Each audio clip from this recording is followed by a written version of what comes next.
All right, the Panthers have concluded the 2025 NFL Draft with what we can say is a pretty successful draft, followed up by a pretty successful offseason in the first wave of free agency.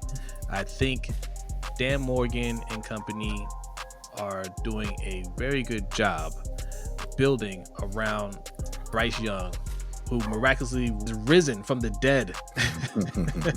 He climbed his way out of the bus category, if you will. All right, so let's take a look at the draft picks. All right, and go over these, and then you being a Panthers fan, let's get your thoughts on these. All right, first round there at 8, you have Ted McMillan, the wide receiver from Arizona.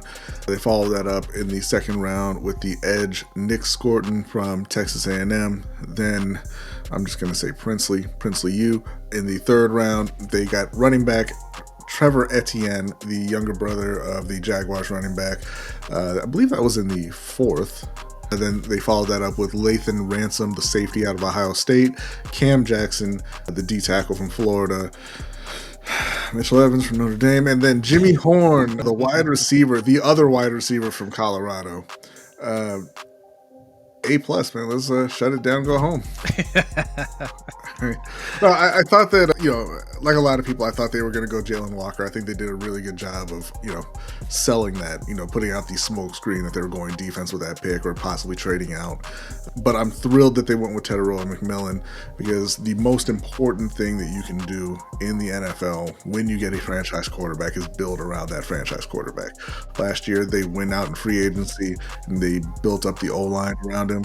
And now they're attempting to put some more talent around him. They signed Rico Dowdle, another 1,000-yard running back. They brought back David Moore. They had a deal to come back, which, he's a little older, but he was the only reliable receiver there. They found Jalen Coker after the draft last year, and then they went back and they hit wide receiver again with this first-round pick, and then again later on in the draft, they got the tight end from Notre Dame, Mitchell Evans, and another wide receiver out of Colorado. So they're doing, I think, their best to try and get the talent around them while also giving some attention to the defense. This offseason was really about building up the defensive front, because they were one of the worst defenses ever, but specifically they were a terrible run defense. So they went out, they signed a couple of defensive tackles in Tashawn Wharton, Bobby Brown. They signed an edge in Patrick Jones. They brought back Jadeveon Clowney and Wonham. They were still under contract. It looks like Clowney may be getting released at this point after what happened in the draft, but they got a couple of very highly thought of edge rushers in the draft. I think Dan did a great job of kind of being patient and then using some of their extra picks to move up and go and get the guys that they wanted on defense. So I think they've kind of remade that defensive front. They signed Christian Roseboom in free agency. They brought back Josie Jewell. They have Trevin Wallace from the draft last year. So, what was a group that you could just walk through essentially at your leisure last year is looking fairly formidable. I don't want to oversell them, but Derek Brown's coming back. He's a great player, and they've got a nice rotation around him.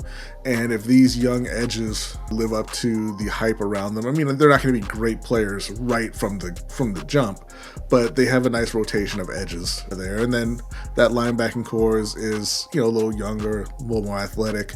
I think they've done a really good job there. And then in the secondary, they didn't do much in the secondary here in the draft, but they did sign Trayvon Moehrig, and they brought back Jason Horn and Michael Jackson. They did bring in a corner after the draft, whose name I can't remember right now. But as far as what they did just on those 3 days, I thought they got a lot done with the number of picks that they had. No, I agree. I think they're following up last year. They really hit in free agency with Damian Lewis and Robert Hunt. And they did exactly what they needed to do to build an O-line. The O-line held up, and they showed that they improved. This year, they followed it up with another target. I know they drafted Xavier Legette last season, and wasn't quite the start that he was looking for. So they said, hey, we still got faith in them, but we're gonna bring in another young talent. Okay, right? Just to be sure. Okay, and if they both work out, they both work out. And listen, the theme with those guys, with Teteroa, or as I'm sorry, I don't know who said this first. We saw it on Twitter, the Tet offensive, with him and Mitchell Evans out of Notre Dame. Great hands on both of them. Yes. Teteroa, there's all kinds of highlight videos of him making crazy circus catches. But if you go and watch Mitchell Evans, he has got very, very solid hands as well. He's not super athletic. He's a little on the slower side. He has that Mark Andrews thing that we saw in the playoffs where he feels like he's going to juke you and make you miss, but he's really moving in slow motion and he can't tell.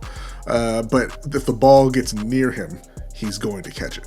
And I think that was a direct reaction to what we saw happen with the wide receiving core last year. Not just Xavier Legette. We don't want to put that all on him. Everybody had their share of drops. Xavier's may have been the worst, but that was a team effort putting the ball on the ground last year. And look, for Xavier, I was very, very disappointed. I did not want Xavier Legette in the first round. I wanted Ladd McConkey. I wasn't a big fan of Legette coming into the league, and then he had that rookie season. But it's not over for him by any stretch of the imagination. He's big, he's strong, he's athletic, he's fast. If he can get his mind wrapped around just squeezing the ball, he's going to be very productive. Yes. Yeah. And to get somebody like Teteroa McMillan in there, it takes pressure off of him. He doesn't have to be the guy, right? He just has to contribute, do his part. And, look, man, Dan Morgan, these guys are all young, but, he's put in the effort to improve all aspects of this team. The defense was a historically bad defense, but I think even as bad as they were, Evero did the best that he could with what was out there. And now he has more to work with. I think you're going to see a much, much, much better defense this year. Yeah. So the Panthers, man, are way up. They're way up. It's them and the Bucks competing for that division. Mm-hmm. Right. I mean, I know the Falcons, made some moves, and the Saints did not. Well, but they made some moves. Yeah. they ended up in the same spot, but they was moving. I look at it as the Panthers and the Bucks. Yeah. For that division. So it's going to be a very exciting year to see how the guys from last year develop, to see how Bryce Young develops, and see how these rookies come in and compete. So, you got any more to add to it? No, I think that I think I would give this draft an A. I think they are preparing to run the ball a ton. Obviously, you had Chuba Hubbard had a great year last year. Rico Dowdle was 1,000-yard back in Dallas. They added Trevor Etienne. Jonathan Brooks looks like he may miss, if not the entire season, most of the season with that ACL tear. So they had to go out and get another running back, and they got a pretty talented one, right? So I think that they're going to be able to really just pound the ball all day long if they want to. And if you're able to just run effectively and beat up the defense, that's going to open things up for McMillan, for Legette. And if Bryce continues to play the way that he was playing in the second half of last season, we should see the offense really start rolling next year. Yeah, I'll also give it an A. Like I said before, they drafted for need and talent. I mean, you guys had a lot of needs, so that wasn't a hard thing to do. But they got the best talent available at their pick, and it addressed direct needs on that team. So props to them, and I expect big things from the Panthers this year.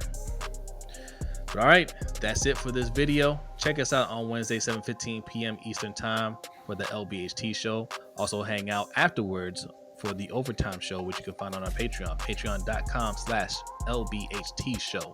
Also, go check out our website, LBHTShow.com. Buy some merch. Sign up for the newsletter. All right. You can also get access to our videos from that website directly. All right. So go check it out. Bookmark it. Sign up. All that good stuff. We're going to see you guys on Wednesday for more draft coverage NBA coverage, all the good stuff. All right, check it out. We'll see you next time. Peace.